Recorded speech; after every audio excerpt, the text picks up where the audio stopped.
Your old SUV, the one with the sun-bleached roof and a couple $100,000 on the clock, is worth more to you right now than any number a dealer will ever write on a trade-in slip. And I'm going to spend the next half hour handing you the arithmetic that proves it part by part, price by price, including the one thing that truck physically cannot do that every new one on the lot does automatically. Not sentiment, not nostalgia about how they don't build them like they used to. Actual numbers you can check tonight. I've had enough of these things apart to know them by the sound they make. Transfer cases on the bench, timing covers off, frames wire-wheeled down to bare steel to see how much was left. And the thing I keep running into is that almost nobody is doing the honest math on what an old truck is actually worth to the person who owns it, because there's no money in that math for anyone. Not for a dealer, not for a lender, not for an insurer. 3 things I want you holding on to while we go. First, later on, I'm getting to an engine failure that has now put roughly 270,000 late model trucks and SUVs under recall across 3 separate campaigns for the same root cause, and as of the middle of this year, the owners in the newest wave still didn't know what their fix would be. Second, there's a single number, 23.1%, that quietly rewrote what your car got wrecked means in this country, and I'll show you exactly where it lands on your driveway. And third, at the very end, the thing your old SUV can't do. It's not a flaw, it's the most valuable feature it has, and it's worth more than the drivetrain. Let's start with the part everybody gets backwards. Your SUV's value is not the trade-in number. That number is what a dealer will pay to take the risk off your hands, which is a completely different question from what the vehicle is worth to you. The right question is replacement cost of function. What does it cost to put a comparable working vehicle in that same parking spot this week, including everything that comes attached to it, so let's price the replacement. In June of this year, the average new car sold for $49,758, about 1% higher than a year earlier, and average sticker prices have sat above $50,000 for 11 straight months. The average payment on a financed new car hit a record $772, and better than 1 in 5 new car buyers now carries a payment of $1,000 or more. That's the payment. Not the insurance, not the registration, not the tires. Used isn't the escape hatch people assume. Here's where I'll be straight with you about the data because the sources genuinely disagree and it matters. Average used listing prices sit around $25,400, but depending on the dataset, average used transaction prices run as high as $30,000. Listings and transactions measure different things, and I take the lower figure when I'm arguing my own side because if the case only works with the friendly number, it isn't a case.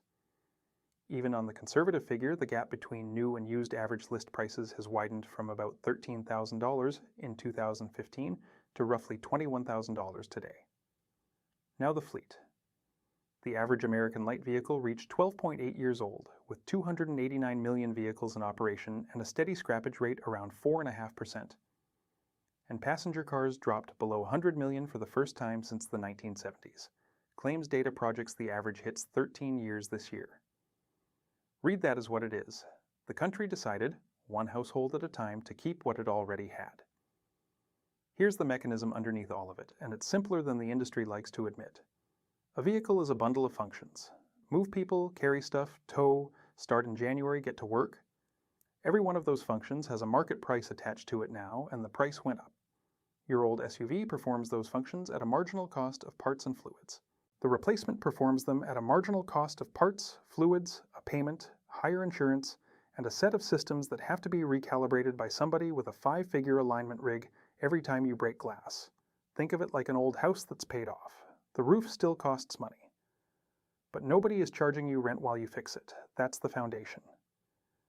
Now let's get into why the old body-on-frame stuff specifically survives long enough for this math to matter. The durability isn't folklore. A study of nearly 400 million vehicles put the Toyota Sequoia at the top of the longest-lasting list, with a 39.1% predicted chance of reaching 250,000 miles, against an industry average of 4.8%. SUVs took 11 of the top 25 spots. Looking at the highest mileage examples over a 20-year window, the Sequoia and Land Cruiser both pushed toward 300,000 miles. Why? Nothing mystical. Big displacement engines loafing along at low specific output. A naturally aspirated V8 making 100-and-something horsepower per liter is working far less hard than a small turbo motor making the same total power. port fuel injection that washes the back of the intake valve every cycle instead of letting carbon build into a crust. Cast iron where the loads are. A separate ladder frame that lets the body rust off around a drivetrain that's still fine. By the way, if you drive an SUV and want to keep it reliable for hundreds of thousands of miles without wasting money at the repair shop, I put together a guide called the 500K Mile Car Care Bible. It covers 101 habits that can help your SUV last longer, the warning signs you should never ignore, and how to spot mechanic upsells that quietly drain your wallet. To get your copy, just scan the QR code on screen with your phone's camera or grab it from the first pinned comment below. Bolt-on steel fenders.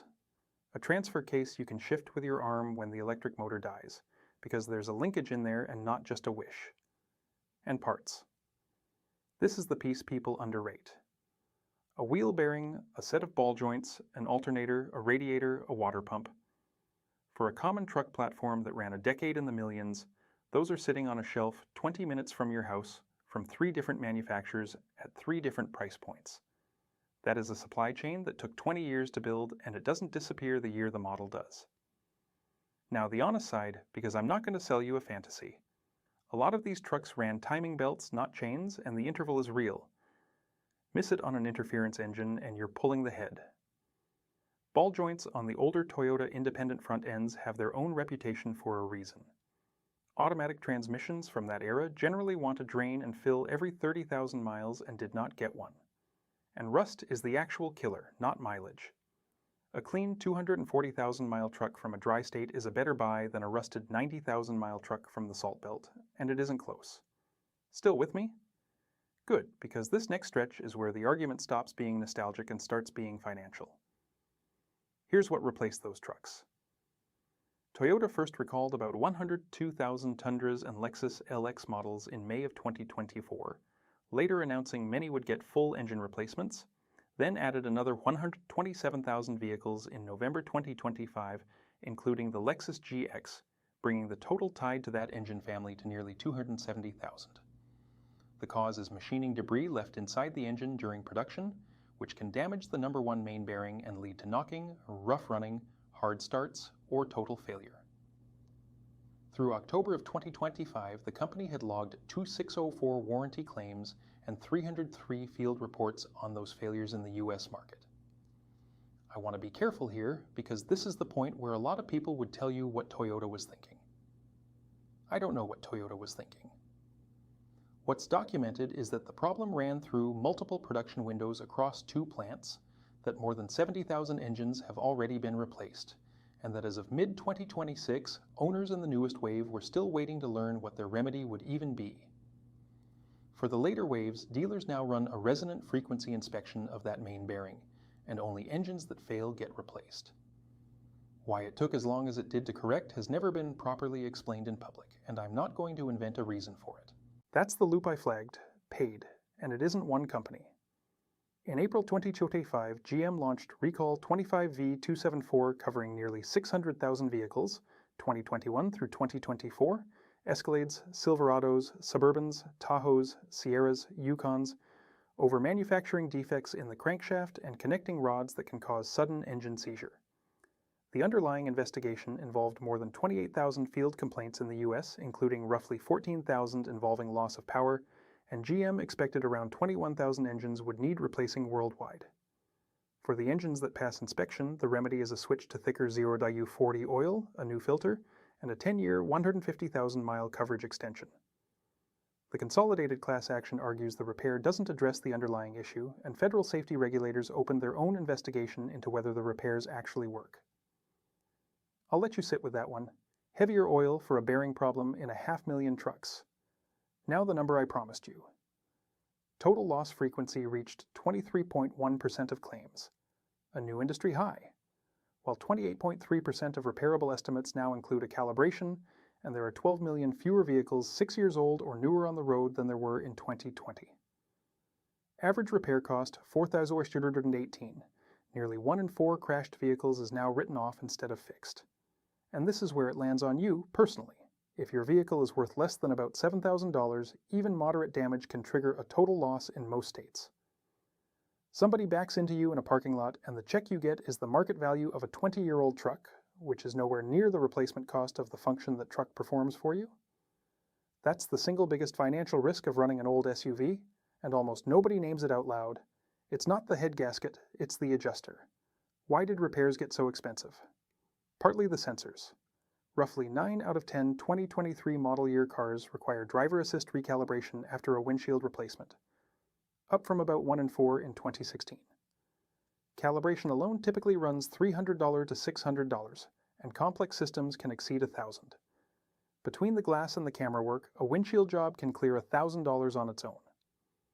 Your old truck's windshield is a piece of laminated glass with a rear-view mirror glued to it, and a mobile guy will do it in your driveway before lunch. Then there's the tariff layer. Section 232 tariffs of 25% hit imported passenger vehicles and auto parts starting in April and May of 2025, applying to countries without a USMCA exemption, though parts that comply with the USMCA rules were confirmed exempt.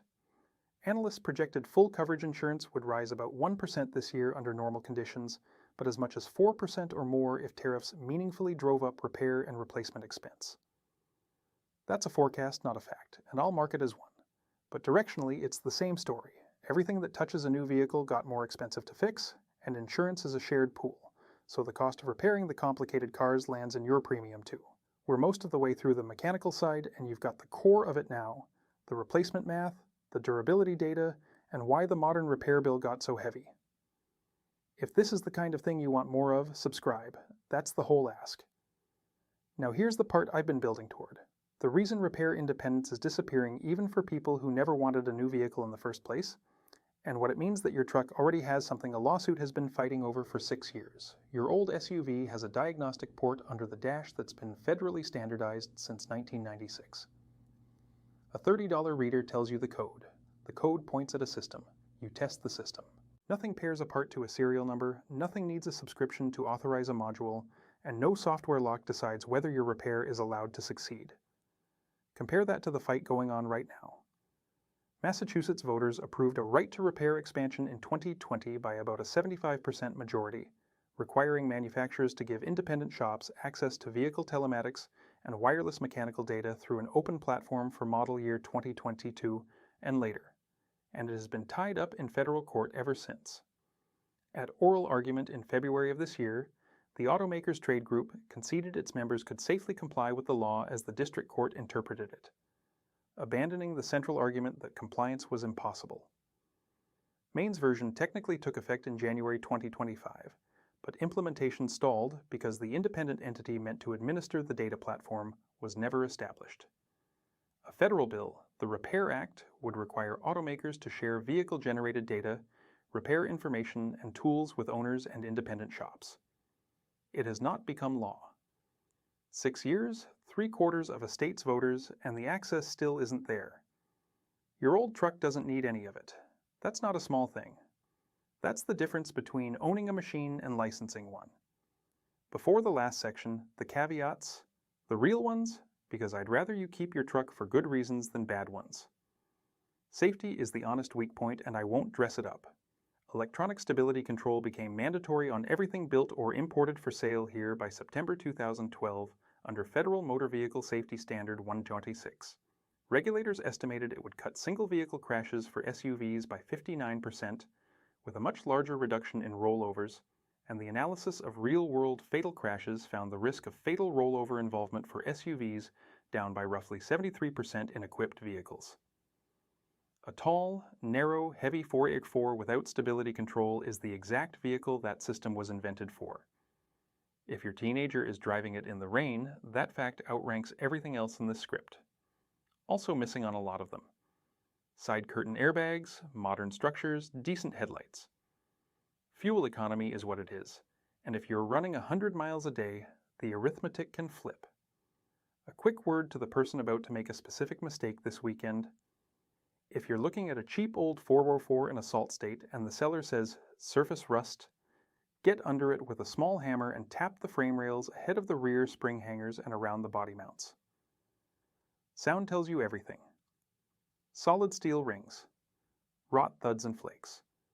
That's a 5-minute test that has saved more people from a bad truck than any inspection report. Now, the part that surprises people, there's a floor under these things and it's rising. Hagerty values a decent 1990s 80 Series Land Cruiser around $20,000, with nice examples reaching $40,000 and above. One exceptional low-mileage example sold for $170,000 on an auction site, though only 5 other 80 Series had crossed $100,000 out of 808 listed, so treat that as an outlier and not a price guide. A 1996 4Runner with under 7,000 miles brought $52,800 at a Mecum sale, more than twice the going rate for that vintage in reasonable condition. Hagerty's 2026 bull market list included the old Dodge Ramcharger at around $25,300, and even the Nissan Xterra, many still trading under $15,000, has a floor that keeps creeping upward. My read, and I'll mark it as a read rather than a forecast. The attrition is doing this, not the collectors. Every one of these that rusts out gets totaled by a parking lot bump, or gets scrapped for a $2,000 repair on a vehicle a book says is worth $1,800 is one fewer forever. We also did a lot of that to ourselves on purpose once. During the 2009 Clunkers program, hundreds of thousands of running trade-ins had their engines deliberately destroyed as a condition of the rebate. The surviving population of simple, tough trucks got thinner by design. Now, the last thing. The one your truck can't do. Somebody is making money off your driving, and if you own a modern vehicle, you were probably never asked. Federal regulators allege that GM used a misleading enrollment process to sign people up for OnStar and its Smart Driver feature, then failed to clearly disclose that it was collecting precise location and driving behavior data and selling it to third parties without consent. According to that complaint, location data was collected from some drivers as often as every 3 seconds. What went out the door included hard braking events, speeds over 80 miles an hour, seatbelt usage, and which radio stations people listened to. Here's the part that reaches into your pocket. That data went to LexisNexis Risk Solutions and Verisk, 2 consumer reporting agencies, which repackaged it and sold it to insurers who used it to set rates, and in some cases deny coverage outright. Regulators found the information was used for denying or canceling insurance, increasing premiums, and advertising analytics, and that consumers experienced loss of coverage and unexpected premium hikes. One driver reported an 80% premium increase after hundreds of driving records from her vehicle were shared with insurers.